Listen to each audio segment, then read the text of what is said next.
In the shadowy world of World War II espionage, few names shine as brightly as that of Krystyna Skarbek, a woman whose courage and ingenuity would become legendary.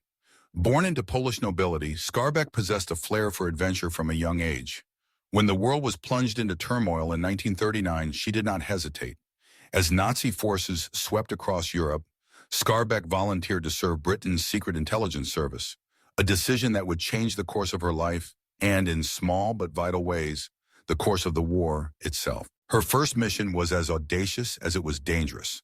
With Poland occupied and the crackdown on resistance intensifying, Skarbek set out across the snowy, perilous Carpathian Mountains, skiing through treacherous terrain to slip behind enemy lines. Her goal? To establish a crucial intelligence network in Hungary and occupied Poland. Disguised as a journalist and using her fluency in multiple languages, she coordinated couriers, gathered information on German movements, and funneled vital intelligence back to London. At a time when hope for Poland seemed faint, Skarbek's network provided one of the few lifelines to the outside world, keeping the Allies informed and the resistance connected. Her work was fraught with danger.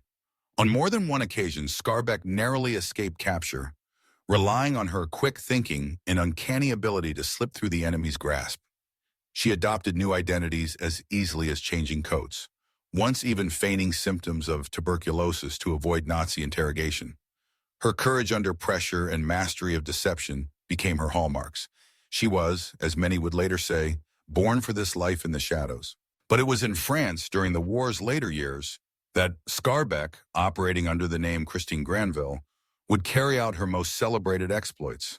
Parachuting into Vichy-controlled territory, she became a linchpin in the organization of the French resistance in the southeast. Her charisma and determination inspired those around her, her presence a beacon in the darkness of occupation.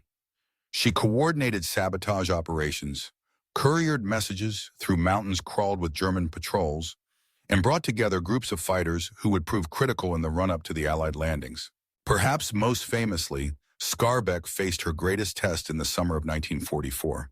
The Gestapo had arrested Francis Kamartz, the leader of her resistance network, along with 2 other agents. Their execution seemed imminent until Skarbek took matters into her own hands. Armed with little more than her nerve, she confronted the Gestapo officer in charge, weaving a story that she was a British agent closely related to General Montgomery, and warned that any harm to the prisoners would bring swift retribution from the Allies. Her performance, blending bravado, persuasion, and a steely calm, was so convincing that the officer, fearing for his own life, agreed to release the prisoners. The rescue was a triumph of wit and willpower, and it cemented her reputation as one of the war's most resourceful agents. Winston Churchill himself would later remark that Skarbek was his favorite spy, a testament to the high regard in which she was held by those who knew of her deeds. Yet for all her heroism, much of her story remained shrouded in secrecy for years after the war. Today, Krystyna Skarbek stands as a symbol of resilience, daring, and sacrifice. Her legacy endures not just in the history books, but in the spirit of those who, even in the darkest times, dare to stand for freedom.